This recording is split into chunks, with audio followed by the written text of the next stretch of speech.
안녕하세요, 캐롤입니다. 오늘은 하브에커의 백만장자 시크릿을 이야기해 보도록 하겠습니다.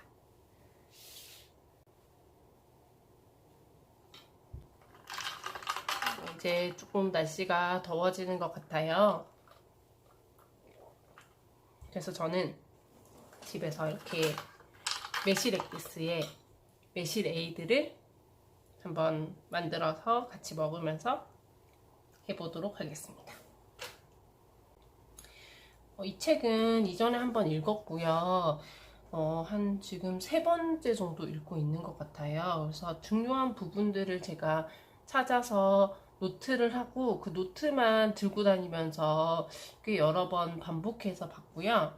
오늘은 영상을 한번 찍어볼까 합니다.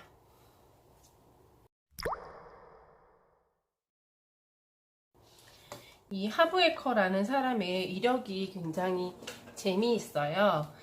하브에커는 세계인의 부의 멘토라고 하는데요. 굉장히 가난한 사람이었는데 성장을 하면서 백만장자가 되겠다는 꿈을 가지고 되게 많은 돈을 벌었었나 봐요. 여기에 보면 뭐라고 써 있냐면 10개의 지점을 가진 사업체를 만들고 포춘 선정의 500대 기업의 회사 지분의 절반을 팔았다, 뭐 이렇게 얘기되어 있는데 잘 모르겠지만 부자가 되었던 거죠. 그런데 여기까지는 대부분의 자기계발서를 쓴 사람들이 많이 가지고 있는 이력이잖아요.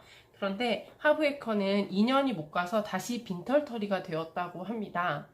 이게 조금 주의할 점인데, 그래서 이제 하브에커가 그때 뭔가 독특한 이론을 개발했는데요. 그것은 돈, 부 이런 것들을 이루는 심리적인 어떤 무의식이 있고요. 이 무의식이 그 사람의 돈에 대한 생각이나 행동을 형성한다라는 개념을 가지고 온 거죠. 그러니까 우리는 이미 돈에 대해서 프로그래밍이 되어 있다는 거예요. 그래서 이 하브에커가 부자가 되겠다라고 생각하고 백만장자가 되었지만 그 프로그래밍을 가난했을 때의 프로그래밍을 그대로 가지고 있었기 때문에 이 사람이 다시 가난해질 수밖에 없었다라는 이야기를 하면서 그 경제적인 천사진, 그러니까 이 프로그래밍을 다시 바꾸어야 한다라는 이야기를 하고 있습니다. 그래서 이 책에도 그 부분이 굉장히 중점적으로 나와 있고요. 그 부분이 굉장히 매력적인 책입니다. 백만장자 시크릿. 여러분 꼭 읽어보셨으면 좋겠고 지금 시작하겠습니다.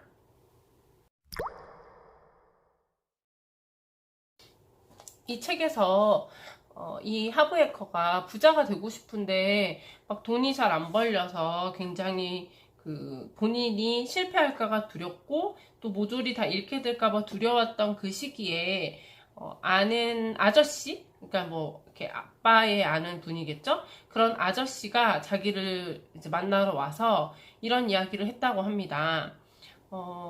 하브, 네가 원하는 만큼 일이 잘 안 풀리고 있다면 그건 네가 모르는 게 있어서 그런 걸 거야 라고 이야기를 했다고 합니다. 그래서 부자들은 다들 비슷한 생각을 하고 있는데 너는 거기에 대해서 생각하지 못하고 있다. 대개 부자들과 가난한 사람들은 생각이 전혀 다르다. 그래서 네가 부자처럼 생각하고 행동하면 너도 부자가 될 수 있을 거야. 이렇게 이야기를 했다고 합니다. 하브에커는 우리가 성공하지 못하는 이유는 무엇을 잘 몰라서라기보다는 잘못된 것을 알고 있는 것이 아주 큰 장애물이 된다고 합니다. 그래서 배우는 것뿐만 아니라 잘못 생각하고 있는 인식들을 버리는 것이 매우 중요하다고 이야기하는 거죠. 그리고 오늘은 여러분들이 부에 대해서 잘못 생각하고 있는 것들이 있을 거예요. 무의식적으로. 이런 것들을 해결하는 시간이 되었으면 좋겠습니다. 그리고 여러분들이 믿는 것에 관해서 여기 굉장히 재미있는 이야기가 하나 있어서 소개해 드리고자 합니다. 20쪽인데요. 어떤 남자가 절벽을 막 가다가 미끄러진 거예요. 그래서 이렇게 매달려가지고 소리를 치는 거죠. 누구 저 도와주실 분 없어요? 도와주세요. 막 이렇게 얘기를 한 거예요. 근데 대답이 없으니까 이 남자가 계속 저를 도와주세요. 거기 아무도 없나요? 막 이렇게 소리를 지른 거예요. 근데 그때 저 멀리에서 내가 너를 도와줄게. 나를 믿고 손을 놓아. 라고 신이 이야기를 한 거예요. 근데 그러고 나면 이 남자가 어떻게 말했을까요? 이 남자가 거기 누구 없나요? 도와주세요! 이렇게 다시 막 얘기를 했다는 거죠. 그러니까 우리는 어떻게 보면 믿음이라는 것이 없기 때문에 기존에 자신이 생각하는 그 행동의 방식에서 벗어날 수 없는 거예요. 그러니까 이 사람을 도와주는 방법은 위로 끌어올려주는 방법도 있지만 밑에서 이렇게 잘 받아주는 방법도 있잖아요. 그래서 신이 내가 널 잘 받아줄 테니 나를 믿고 손을 놔 라고 얘기를 해도 우리는 그 손을 놓는 게 쉽지 않잖아요. 그것처럼 이 믿음 그리고 기존에 가지고 있는 생각을 바꾸는 일이 쉽지 않다라는 것을 이야기하고 있는 것 같습니다. 그리고 동시에 그 믿음을 가지고 또 기존에 생각하고 있던 방식을 버렸을 때야말로 진정으로 이 사람이 한 사람이 살아날 수 있는 계기가 될 것이다. 그래서 믿음은 그만큼 중요하다. 이런 이야기도 하고 있는 거겠죠.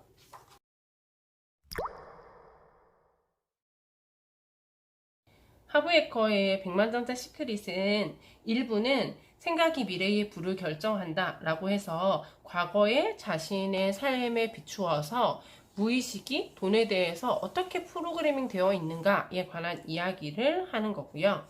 2부는 백만장자의 17가지 시크릿을 이야기하고 있습니다.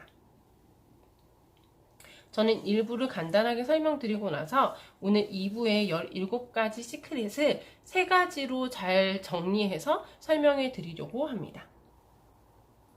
17가지를 모두 다 담지는 못했지만 17가지 중에서 서로 연결이 되는 것들을 연결해서 세 묶음으로 나누어 보았습니다.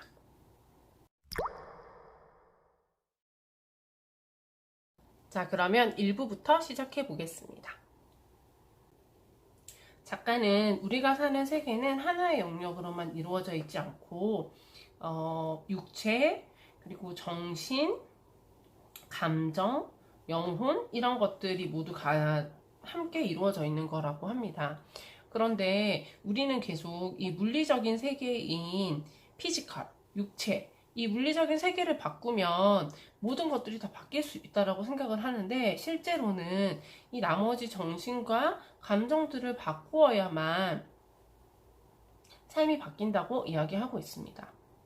하브에커는 이걸 우리가 평소에 사용하는 보일러의 자동 온도 조절계를 가지고 이야기를 하는데요. 우리가 만약에 온도를 27도로 맞추어 놓았다면 우리가 아무리 주변을 차갑게 하려고 해도 계속해서 온도는 27도로 돌아갈 거잖아요. 그래서 주변이 아무리 추워지든 더워지든 방 안의 온도는 계속 27도로 맞추어질 겁니다. 온도 조절을 어떻게 하느냐? 그것은 물리적인 세계가 아니라 우리의 정신, 마음이라는 겁니다. 그래서 이것을 바꾸어야만 우리의 삶이 변화할 수 있다는 얘기를 하는 거죠. 이 온도 조절계를 만약에 봉급, 연봉이라고 생각을 해봅시다. 만약에 스스로가 연 3천만 원을 버는 사람이라면 그 사람은 어느 곳에 가서 일을 하더라도 3천만 원을 벌려고 애를 쓸 겁니다. 그래서 3천만 원보다 덜 번다면 내가 지금 돈을 덜 벌고 있어. 어떻게 하면 돈을 더 벌 수 있을까를 고민하겠죠. 그래서 3천만 원까지는 어떻게든 돈을 벌려고 애를 쓸 겁니다. 그것이 스스로 자동 온도 조절기처럼 자신의 마음속에 3천만 원이 설정되어 있는 거죠. 같은 의미에서 만약에 연 1억을 버는 사람이 있다면 그 사람은 어느 곳에 가서라도 1억을 벌려고 애를 쓸 겁니다. 그의 온도 조절기가 1억에 설정되어 있기 때문이죠. 그래서 우리는 물리적인 세계를 바꾸고 싶다면 이 물리적인 세계를 바꾸는 것에서 지나갈 것이 아니라 정신, 감정, 마인드를 함께 바꿔 나가야 물리적인 세계가 무차적으로 바뀌어진다는 겁니다.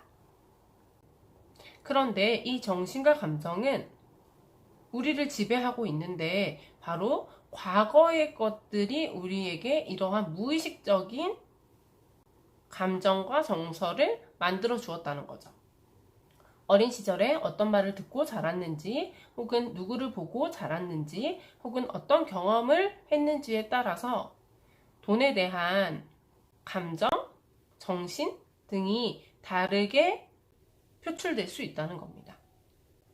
만약에 어린 시절에 돈을 가지고 친척들끼리 싸우는 광경을 목격했다면 돈은 사람들의 관계를 무너뜨리는 것이다 라는 경험을 가지고 있을 것이고, 그게 무의식에 지배되어 있을 가능성이 크다는 겁니다. 또는 엄마는 늘 돈이 없어서 큰 물건을 사야 할 때, 가격이 비싼 물건을 사야 할 때는 늘 아빠에게 허락을 받아야 했던 여자아이가 있었다면, 그 여자는 돈이 없다라는 것이 당연하게 무의식 속에 반영되어 있을 가능성이 크다는 겁니다. 그래서 이 돈에 대한 마인드를 바꾸지 않는 한 우리는 이렇게 꾸준히 프로그래밍 되었던 것들이 돈에 대해서 프로그래밍 되어서 자동적으로 무의식적인 반응을 불러일으킨다는 겁니다. 만약에 어떤 식물을 키우는데 그 식물이 계속해서 병들고 있다면, 물론 그 식물의 줄기나 이파리에 문제가 생겼을 수도 있지만 실제는 뿌리에 문제가 있을 수 있잖아요. 그것처럼 과거의 우리의 경험이 문제가 되어서 돈에 대해서 부정적인 결과를 불러일으킬 수도 있다는 것을 이야기하고 있습니다. 그럼 우리가 과거를 바꿀 수는 없는 거니까 이런 과거의 부정적인 인식들이 돈에 대한 나의 생각을 이미 프로그래밍해서 무의식적으로 잠재해서 지배하고 있다면 이것을 어떻게 바꿀 수 있을 것인가에 대해서 작가는 4단계로 이야기를 하고 있습니다. 먼저 첫 번째는 인식하는 겁니다. 아, 나에게 이런 생각들이 있었구나. 어렸을 때 나에게 이런 경험이 있었고, 내가 이런 말을 들었고, 혹은 이런 사람들을 보아서 이런 무의식이 있구나라는 것 자체를 인식하는 겁니다. 두 번째는 자기 이해입니다. 이것들이 자신의 경제 상태에 어떠한 영향을 미쳤는지를 생각해 보라는 겁니다. 세 번째입니다. 변화를 선택하는 겁니다. 이것들은 우리에게 어릴 때부터 주입된 것일 뿐이고, 이것은 지금의 자신의 모습과도 어울리지 않고 사실도 아니라는 것을 깨닫고 변화를 선택하겠다고 다짐하는 겁니다. 네 번째는 선언하는 겁니다. 자신의 가슴에 손을 얹고 돈에 대해서 이때까지 들었거나 경험했던 것들은 모두 사실이 아니고 나는 새로운 사고방식을 선택하겠다라고 스스로에게 선언하는 겁니다. 물론 이 네 가지를 다 거친다고 해서 프로그래밍 되었던 무의식이 어떻게 바뀌는지는 저도 잘 모르겠습니다. 하지만 저도 생각을 해보니까 어렸을 때에 제가 들었던 어떤 말들, 경험들이 분명히 저의 돈에 대한 의식에 영향을 주고 있다는 걸 이번 기회를 통해서 깨달았거든요. 그래서 여러분도 한번 생각해 보시고 그것을 인지하지 못하고 있던 것과 내가 이제 인지하게 되었고 변화하겠다고 생각하는 것만으로도 삶이 분명히 달라질 수 있다고 생각합니다. 그래서 여러분들도 한번 이런 기회를 통해서 한번 자신의 어린 시절 과거를 돌이켜 보시고 돈에 대해서 부정적인 무의식을 가지고 있는 것이 있지는 않은지 고민해 보실 수 있는 계기가 되었으면 좋겠습니다. 네, 벌써 꽤 오랫동안 이야기를 했네요.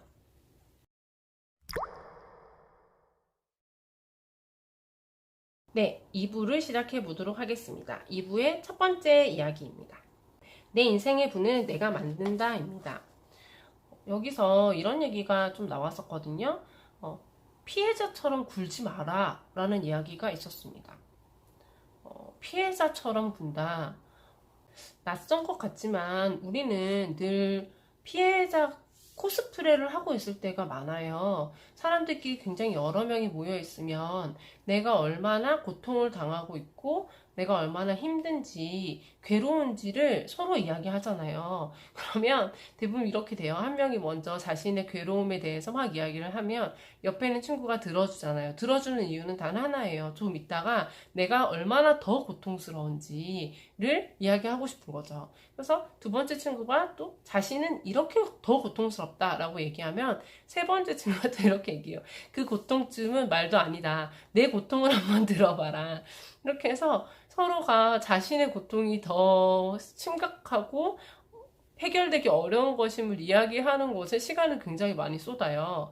그래서 커피숍에서 2시간, 3시간을 막 이야기하고 오죠. 그래서 저희는 생각보다 피해자 코스프레를 할 때가 많아요. 그런데 사실 이렇게 피해자처럼 구는 것이 우리에게 뭔가 얻는 것이 있는가 하면 그렇지 않거든요. 하브에커는 이것이 끌어당김의 법칙을 작용하게 해서 우리에게 더 큰 가난함과 더 큰 고통과 더 큰 괴로움을 가져다 줄 뿐이라고 이야기합니다. 그러면 이런 피해자처럼 구는 것에는 어떤 것이 있냐면 일단 비난하는 거예요. 그래서 뭐 정부를 비난하기도 하고요. 그 다음에 상사를 비난하기도 하고 남편을 비난하기도 하고 이렇게 주변 사람이나 주변에 있는 큰 권력이나 이런 것들을 비난하는 거죠. 그리고 두 번째는 합리화하는 겁니다. 그래서 합리화하면서 나는 사랑이 더 중요하니까 돈은 중요하지 않으니까 뭐 이렇게 합리화하는 자세를 취하는 겁니다. 실제로 이렇게 합리화하는 사람들은 대부분 돈이 없는 사람들이라고 해요. 그래서 돈이 중요하지 않다라고 말하는 사람에게 너 지금 돈 없지? 너 지금 가난하지? 혹은 너 지금 빚이 많지? 이렇게 얘기하면 모두들 굉장히 뜨끔한다고 합니다. 실제로는 중요하지 않은 건 아니잖아요. 하브에커는 돈이 중요하지 않고 사랑이 더 중요하다라고 말하는 사람들에게 그럼 너 이번 세금을 사랑으로 대신 납부해봐라. 그러면 아마 정신병원에 끌려갈지도 모른다. 뭐 이런 이야기도 하고 있습니다. 그리고 세 번째는 불평하는 거예요. 어쨌든 우리는 이런 비난과 합리와 불평 등을 하면서 피해자처럼 내가 너무 힘들고 얼마나 괴로운지를 주변 사람들에게 끊임없이 주장하잖아요. 근데 이걸 통해서 우리가 얻으려고 하는 건 관심뿐이라는 거예요. 그래서 이 관심을 가지게 한다고 해서 이것이 그 관심과 사랑을 혼동하면 안 된다. 관심을 받는 것이고 사랑을 받는 것은 아니다. 좀 살짝 그건 관종일 뿐이다. 뭐 이렇게 이야기를 하고 있어요. 그러면 어떻게 해야 하느냐? 두 가지의 해결책을 제시하고 있는데요. 하나는 그 어떤 어려움이 닥쳐도 그것보다 강해져야 한다는 거예요. 실제로 그 어려움은 해결하기 힘들고 정말 괴로운 고통처럼 보이지만 그건 모두 내가 작아서 그렇다라고 이야기를 하고 있어요. 저희가 드라마나 뭐 이런 데를 보면 어떤 여자 주인공이 굉장히 쩔쩔매고 있는 일을 그 남자 재벌이 와가지고 너무 쉽게 해결해 주잖아요. 그게 돈으로 해결을 하는 거든 아니면 인맥으로 해결을 하는 거든 해결을 해내거든요. 근데 그게 재벌 입장에서는 굉장히 간단한 일인 경우가 많아요. 그래서 사실 그 어려움이라는 것은 그 사람의 레벨이 어떠느냐, 그 사람이 그 어려움을 해결할 수 있는 능력치가 지금 어느 정도냐에 따라서 달라지는 것일 뿐이지 정말 어려운 문제여서는 아니라는 얘기를 하고 있거든요. 이걸 조금 더 쉬운 예로 좀 들어보자면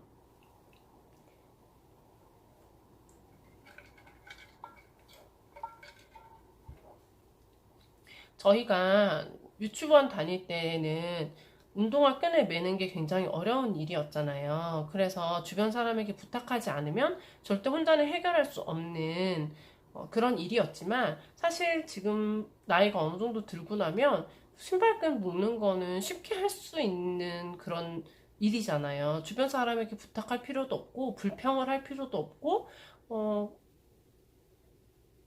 괴로워할 이유도 없는 일이죠. 그건 그만큼 저희의 능력이 향상되었기 때문이거든요. 그것처럼 만약에 3이라는 단계의 괴로움이 있을 때 우리가 5, 6만큼 커져 있다면 이 3의 단계의 문제는 아무런 문제가 되지 않는다는 거예요. 이것처럼 어떤 문제가 굉장히 어렵게 느껴진다면 실제로는 그 문제만큼 우리가 커 있지 않기 때문이다라고 이야기를 합니다. 그래서 우리의 능력치를 더욱 키우는 데에 중점을 두어야지 그 문제 자체가 어렵다고 투덜거릴 일이 아니라는 거죠. 그러면 부자와 가난한 사람은 같은 문제를 직면했을 때 문제를 대하는 자세가 어떻게 다른가에 대해서 이야기해 보겠습니다. 부자들은 같은 문제가 터졌을 때 그 문제를 어떻게 해결해야 할까에 에너지를 모두 쏟는다고 합니다. 만약에 차 사고가 났다고 하면 그 차가 이렇게 부서졌을 거잖아요. 그러면 이 차를 어떻게 하면 빨리 수리할 수 있을까? 수리할 수 있는 비용은 어떻게 마련할까? 여기에 집중을 한다는 거죠. 하지만 가난한 사람은 왜 나에게 이 차 사고가 일어났는가에 관해서 불평을 하고 투덜거리고 주변 사람들에게 내가 지금 이렇게 고통을 당하고 있다는 걸 여기저기 전파하고 뭐 이런 것에 시간과 에너지를 쏟고 있다는 겁니다. 본인은 어떠한가에 대해서 한번 생각해 보셨으면 좋겠습니다. 저도 조금 찔리는 면이 있었거든요. 그래서 이 얘기를 읽고 나서 저에게도 계속 문제 상황들이 발생하겠죠. 이 문제들을 해결하면서 제가 또 성장하는 것이기도 하고요. 근데 이 문제들이 생기면 정말 저도 주변 사람들에게 이런 얘기를 많이 했거든요. 내가 지금 얼마나 힘들고 괴로운가, 나에게 어떤 문제가 생겨났는가를 주변 사람들에게 이야기하는 것으로 정말 많은 시간을 쏟았던 것 같아요. 근데 이걸 읽고 나니까 그래, 그것에 시간과 에너지를 쏟을 시간에 문제를 해결하는 것에 에너지를 쏟자. 그리고 주변 사람들에게 관심을 받는 것에 집중하지 말고 제 스스로 피해자처럼 굴지 말자라고 생각하기로 했어요. 그래서 여기서는 부자 피해자는 없다라고 이야기를 했는데 부자들은 피해자 코스프레를 하지 않는다는 거죠. 그래서 문제를 해결하는 것에 더 많은 시간을 쏟자 라고 정리할 수 있을 것 같습니다. 그리고 긍정 에너지를 가진 사람들을 가까이 했으면 좋겠어요. 그래서 불평이 많고 막 맨날 이렇게 투덜거리고 뭐 이렇게 주변 사람 비난하는 거 좋아하고 이렇게 만나면 누구 욕하는 거 좋아하고 뭐 주변 사람들 부러워하고 나는 왜 이런지 한탄하고 막 이런 사람들은 가까이 두지 않으셨으면 좋겠어요. 근데 이제 이런 문제가 있잖아요. 만약에 그런 사람이 가족이면 어떤가요? 이렇게 물었을 때 가족이어도 이제 친척이나 이런 사람이라면 최대한 가까이 하지 않도록 노력을 하셨으면 좋겠고 정말 이제 가까운 가족이라면 먼 가족이라면 그러니까 먼저 그러니까 그 사람한테 뭐 이런 책을 읽게 한다거나 아니면 이런 영상을 보게 하는 것만으로는 절대 바뀌지 않는다고 해요. 그래서 본인이 먼저 바뀌는 모습을 보이면 그 사람이 너는 왜 이렇게 변했지? 라고 하면서 이렇게 변화하기 시작한다라고 이야기합니다. 그래서 일단은 좀 두시고 옆에 두시고 본인이 어떻게 하면 이 사람에게 좋은 기운을 전파할 수 있을 것인가 그러니까 본인이 스스로 변화하는 것을 보여주는 것이 가장 효과적이라는 거죠. 그래서 이게 부정적인 사람들은 이 부정적인 에너지를 계속해서 전염시키거든요. 그래서 에너지는 전염되는 거기 때문에 긍정적인 사람들 근처에 계속 있으시고 그래서 부자들은 늘 승리한 사람들을 가까이에 둬요. 그러니까 성공한 사람, 승리한 사람들을 가까이에 두죠. 왜냐면 그 에너지가 편안하거든요. 본인도 승리한 사람이기 때문에.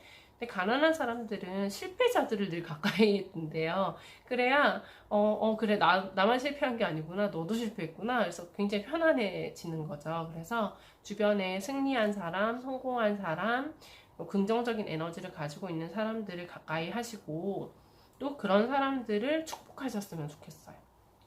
그러니까 부자라거나 성공한 사람, 승리한 사람을 보면 어머 너무 좋다. 멋지다. 이렇게 늘 축복해 주셨으면 좋겠어요. 가난한 사람들이 부자들을 굉장히 욕하는 경우가 많거든요. 저 운 좋은 땡땡, 재수 없는 땡땡 뭐 이렇게 이야기를 하잖아요. 그런데 그렇게 경멸하면 부자를 경멸하면 자신이 경멸하는 그 부자가 될 수 없는 거잖아요. 그래서 자신이 경멸하는 존재는 될 수가 없대요. 그래서 가난한 사람들이 부자를 계속 경멸하면 부자가 될 수 없다라고 이야기를 하거든요. 그래서 하와이에는 후나라는 철학이 있대요. HUNA, 후나라는 철학이 있는데, 자신이 원하는 것이 있다면 그것을 축복해라 라고 이야기하고 있어요. 저도 주변에 막 의사가 되고 싶은 거예요. 자기 자식을 의사를 시키고 싶은 거죠. 그런데 맨날 오면 의사들 욕을 하는 거예요. 근데 왜 그렇게 욕을 하는 의사를 자기 아들을 시키려고 해? 그러면 의사를 축복해야죠. 본인이 그런 걸 원한다면. 그래서 원하는 것이 있다면 그것을 축복하시고, 그리고 긍정적인 에너지를 가진 사람들을 항상 가까이 하셨으면 좋겠어요.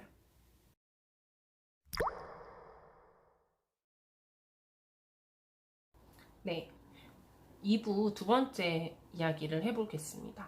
정말 부자가 되고 싶은가입니다. 당연히 부자가 되고 싶죠. 그쵸? 세상에 부자가 되고 싶지 않은 사람은 없을 것 같아요. 그런데 정말 부자가 되고 싶나? 라고 생각해보면 아니라는 거예요. 저도 처음에는 부자가 되기 싫은 사람이 어딨어? 라고 생각을 했는데, 막상 이 글을 읽어보니까 무슨 말인지는 알겠더라고요.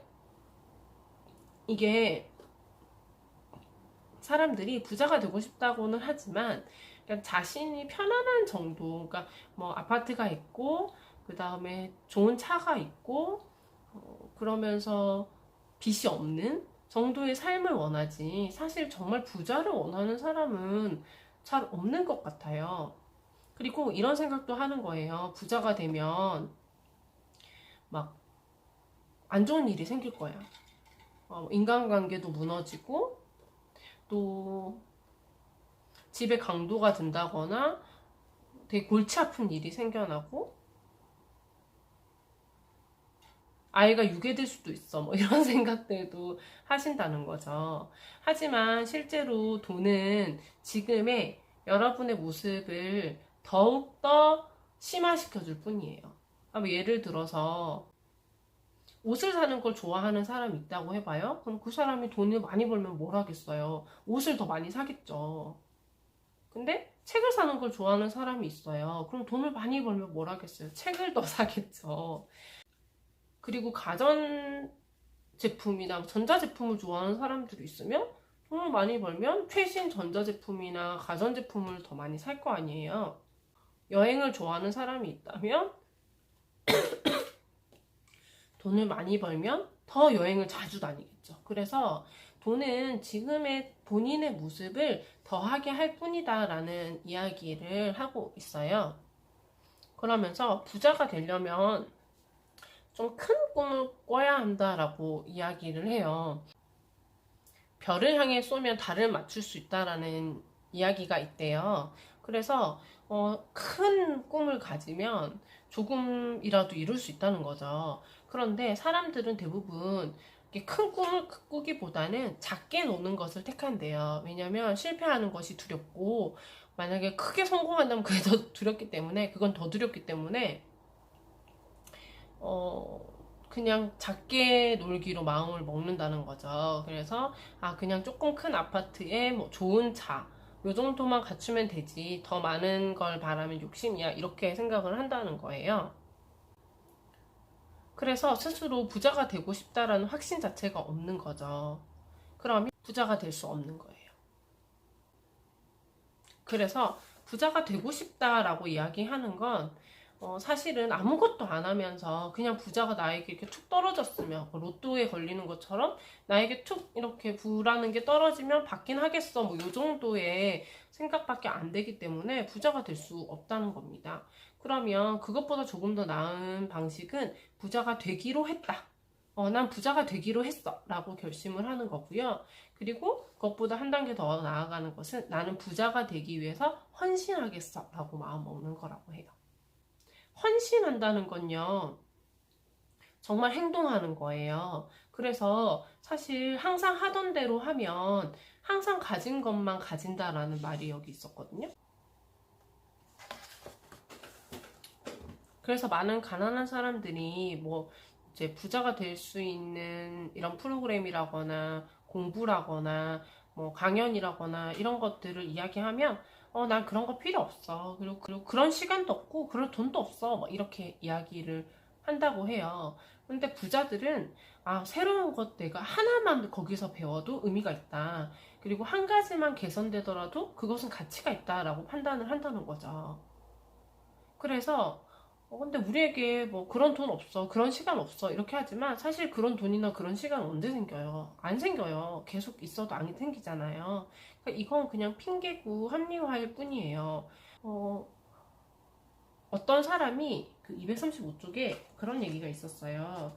이제 이런 그 강연이 있었는데 그 강연에 어떤 사람이 일어나서 막 이렇게 얘기를 했대요. 그 어떤 사람이 주변 사람들이 이 강좌를 듣고 굉장히 만족스러워 했고 또 성공하고 있다. 그래서 나도 이걸 하고 싶은데 이게 시애틀에서 하면 하고 싶은데 이게 밴쿠버에서 열리니까 너무 멀어요. 3시간 정도 걸리는데 너무 아쉽네요. 이렇게 얘기를 했다는 거예요. 안 갈 거라는 거잖아요. 그때 이 작가가 되게 화가 나가지고 물어봤대요. 배울 자세가 되어 있느냐 라고 했더니 그렇다, 저도 배우고 싶죠, 이렇게 얘기를 했대요. 근데 지금 파산 상태시군요? 이렇게 이 작가가 갑자기 뜬금없이 딱 얘기를 했다는 거예요. 근데 이 사람이 부끄러워하면서 별로 안 좋아요, 이렇게 얘기를 했다는 거예요. 그래서 이 사람이 3시간 걸리는 거리라서 3시간 비행기 타야 돼서 그래서 내가 지금 필요한 일을 못한다면 모든 것이 당신을 가로막을 거다라는 이야기를 했다고 합니다. 그래서 좀 내가 무언가를 하려고 한다면 좀 헌신해서 노력하는 자세를 갖춰야 된다고 생각을 해요. 그래서 252쪽에 보면 이런 말이 있었어요. 부자들은 된다, 행동한다, 갖는다 이렇게 성공 주문을 외우고 가난한 사람은 갖는다, 행동한다, 된다 이렇게 주문을 외운대요. 일단 가난한 사람이 좀 더 익숙하니까 가난한 사람을 읽어보자면 돈이 많으면, 그러니까 내가 돈을 가지면 그때부터 내가 원하는 것들을 행동할 수 있고 그래서 나는 성공하게 된다 이렇게 생각을 한다는 거죠. 돈이 많으면, 그죠? 돈이 많으면 내가 하고 싶은 것도 다 할 수 있고, 그럼 내가 성공하는 거지. 이렇게 생각을 한다는 거예요. 근데 부자들은 성공하는 사람이 되면, 내가 성공하는 사람이 되겠다고 하면, 그때부터는 해야 할 일들을 할 수 있다. 그리고 그때 원하는 걸 가질 수도 있다. 돈도 가지게 되겠지. 이렇게 생각을 한다는 거예요. 그래서 이게 사고방식이 정말 다르구나 라는 생각을 좀 했거든요. 아직은 저도 좀 이게 익숙하지 않아요, 이 부자의 사고방식이. 그런데 이 하브에커가 맨 마지막 장에 그런 얘기 했었거든요. 1년 정도는 한 달에 한 번씩은 이 책을 읽었으면 좋겠다라고 이야기를 했어요. 그래서 저도 조만간에 이 책을 사야 하지 않을까 생각하고 있는데, 이 부자의 사고방식을 계속 세뇌하듯이 계속 읽어야 되겠더라고요. 정말 달라요. 우리가 평소에 생각하는 거랑. 그래서 내가 성공하는 사람이 되겠다고 하면 그때부터 내가 뭔가 행동할 수 있고 그럼 내가 성공해서 돈을 많이 벌게 되겠지. 그러니까 제가 유튜브를 지금 하잖아요. 근데 이것도 제가 성공하는 사람이 되겠다고 생각했거든요. 나는 이제 영향력 있는 사람이 되고 싶다, 성공하는 사람이 되고 싶다 라고 생각을 하니까 유튜브도 하게 되고 글도 쓰게 되고 이렇게 행동을 하게 되는 거예요. 행동을 하다 보면 제가 원하는 것들을 얻을 수도 있겠죠. 그래서 이게 이렇게 순서가 이렇게 저희가 원래 생각했던 것과는 다른 것 같아요. 그래서 한번 생각해 보시고요. 부자들은 끊임없이 자신을 성장시키려고 노력한다라는 이야기가 있었어요. 여기에 이런 말이 있거든요. 부자들만 아는 비밀이 또 하나 있는데, 진정한 부자들은 재력가가 되겠다는 목표 이외에 자신을 최대한 성장시키겠다는 목표가 함께 있다라고 얘기를 해요. 그래서 그 얘기를 하면서 마돈나 이야기를 하거든요. 마돈나는 누가 봐도 이미 성공한 그런 여가수잖아요. 그런데 마돈나가 해마다 이미지와 음악과 스타일을 바꾸고 있는데 그 이유를 인터뷰했을 때 그녀가 이것이 자신의 자아를 표현하는 방법이고 새로운 모습을 계속 보여줘야 그러니까 자신이 성장을 해야 한다. 그래서 더 새로운 사람으로 발전해야 한다는 얘기를 했다고 해요. 그러니까 사실 마돈나의 지금 그 원 스타일을 좋아했던 사람들은 마돈나가 새로운 스타일로 바뀌지 않고 계속 비슷한 류의 앨범을 내도 마돈나를 좋아해 줄 수도 있잖아요. 그런데 스스로를 성장하는 것이 또 하나의 목표라는 거죠. 부자들은, 성공한 사람들은. 그래서 저는 이런 책은 꼭 돈을 많이 벌고 부자가 되어야지, 물론 저는 좀 그런 마음도 있는데 그것만으로 읽는다기보다는 또 자기 개발의 의미로도 읽으셨으면 좋겠어요. 돈이 많은 사람은 또 같은 의미로 성공하는 사람이더라고요. 그래서 부자의 습관은 성공하는 사람의 습관과 같은 맥락이라고 이해하셔야 되는 것 같아요. 마지막으로 이야기 드릴 게 256쪽에 이 얘기예요. 가난한 사람들이 입버릇처럼 다 알고 있다고 중얼거리는 대신에 뭔가 좀 교육을 받거나 아니면 훈련을 받거나 뭔가 좀 이렇게 했으면 좋겠다는 거예요. 그러니까 정말 저희가 입버릇처럼 얘기하잖아. 나 다 알아. 뭐 몰라서 안 하니? 다 아는데. 근데 알면 뭐해요? 안 하잖아요. 그리고 제대로 아는 게 아닐 수도 있다라는 생각을 좀 하셨으면 좋겠어요. 그래서 좀 그 부자 되는 방법, 또 성공하는 방법에 대해서 좀 깊이 있게 고민해 봤으면 좋겠다라는 생각을 하고 있어요. 사실 저도 뭐 짧게는 1년 전만 해도 제 생각이 달랐거든요. 그래서 저는 자기계발서 같은 건 절대 읽지 않는 사람이었는데 어느 순간 제가 자기계발서를 하나둘씩 읽다 보니까 이게 내가 알고 있다고, 그러니까 이런 책은 읽지 않아도 이 안에 무슨 내용이 있는지 나도 이미 알아 라고 생각했었거든요.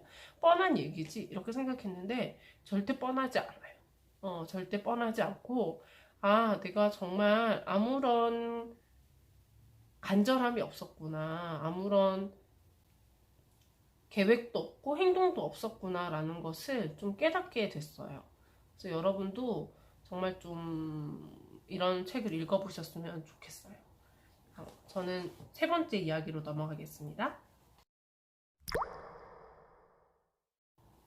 네, 2부의 세 번째 이야기 하도록 하겠습니다. 잘 받는 삶에 대해서 좀 이야기를 해봤으면 좋겠어요. 그러니까 이게 사람들이 일단 받는 걸 엄청 부담스러워 하시는 분들이 있어요. 그래서 이렇게 받는 걸 계속 부담스러워 하면 다른 곳에서도 아무데도 받지를 못해요.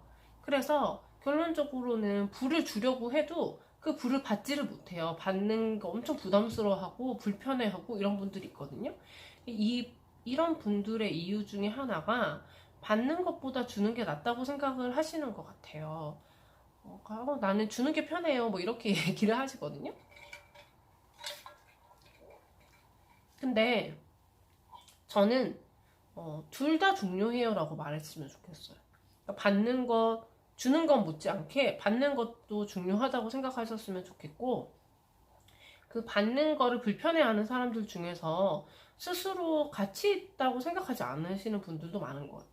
그러니까 내가 그걸 받을 자격이 되나요? 뭐 이렇게 생각하시는 분들이 많은데 자격이 되니까 주는 거예요. 그럼 받으면 돼요. 근데 스스로가 가치 있다고 생각하지 않는 분들이 많아요. 그래서 일단 자신 스스로를, 그 가치를 누가 매겨줘요? 본인밖에 안 매기잖아요. 그래서 그 스스로에 대한 가치를 조금 더 높게 매기셨으면 좋겠고요.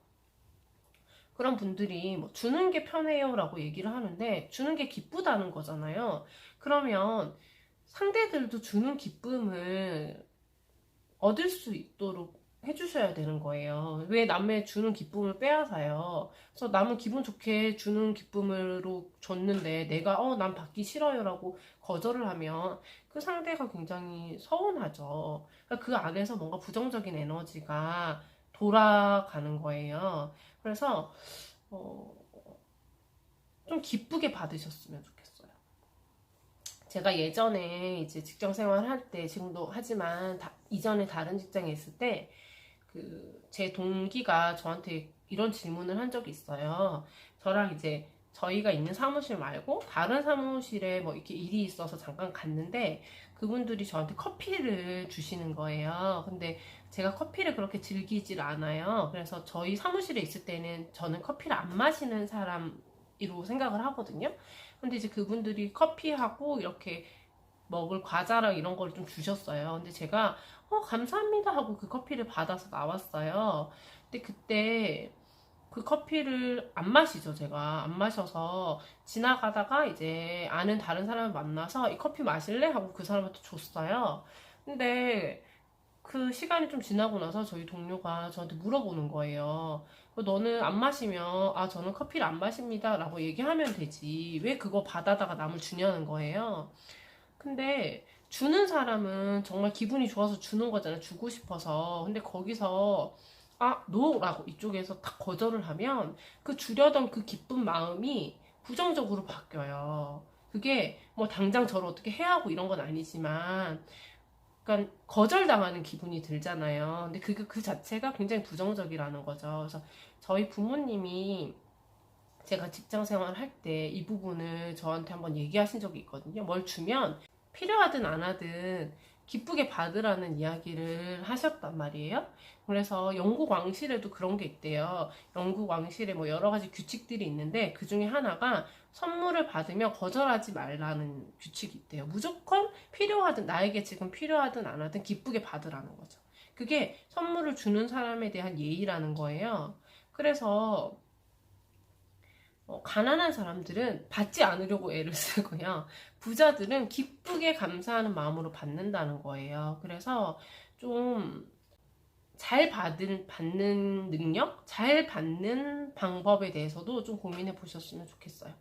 그래서 내가 뭘 이렇게 많이 가져가면 다른 누군가는 덜 갖게 될 거야 라고 또 생각을 하시는데, 그건 물질이 한정되어 있다라고 생각하시는 거거든요. 근데 그렇지 않아요. 계속해서 물질은 만들어지고 내가 받으면 또 내가 다른 사람에게 다음번에 그만큼 줄 수 있기 때문에 절대 그 한정되어 있다고 생각하지 마시고 기쁘게 받으세요. 우리는 우리의 능력치를 갖추어야 그만큼 받을 수 있는 거거든요.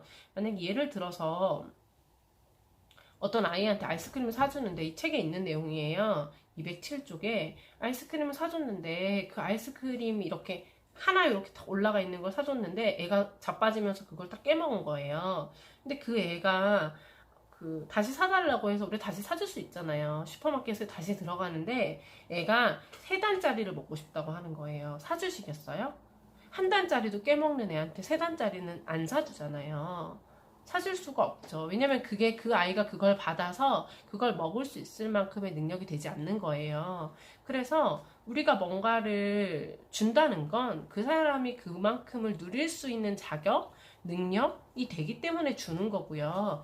또 더 많이 받으려면 여러분이 그걸 받을 수 있는 만큼의 능력치를 갖추셔야 된다는 거죠. 그래서 왜 나에게는 기회가 오지 않아? 왜 나에게는 그런 일을 주지 않아? 라고 얘기하시기 전에 그걸 갖출 만한, 그걸 받을 만한 능력치를 내가 갖추고 있는지 한번 생각해 보시고요. 내가 그것을 받게 되면 그때부터 내가 노력을 할 거야 라고 얘기를 하는 건, 내가 날씬한 몸매가 되면 그때부터 식이요법도 하고 운동도 할 거야, 뭐 이렇게 얘기하는 것과 같다는 거죠. 그래서 받을 만한 능력치를 갖추실 수 있도록 노력하시고, 또 내게 지금 주는 것은 내가 그걸 받을 수 있는 자격과 능력이 되기 때문에 사람들이 주는 것이다 라고 생각하고 기쁘게 받고 감사를 표현하셨으면 좋겠어요.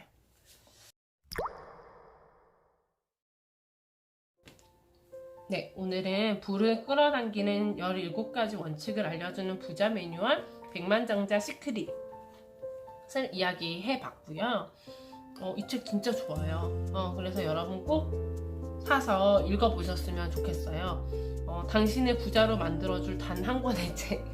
네, 정말 부의 멘토라는 말이 아깝지 않은 인물인 것 같고요. 이 100만 불짜리 습관의 저자인 브라이언 트레이시도 이처럼 에너지 넘치고 실용적인 책을 본 적이 없다라고 이야기를 하고 있네요. 저 이 100만 불짜리 습관도 다음에 기회가 되면 설명을 좀 해드릴까 합니다. 오늘은 여기까지고요. 다음에 또 좋은 책으로 만나 뵙도록 하겠습니다. 캐롤이었습니다. 감사합니다.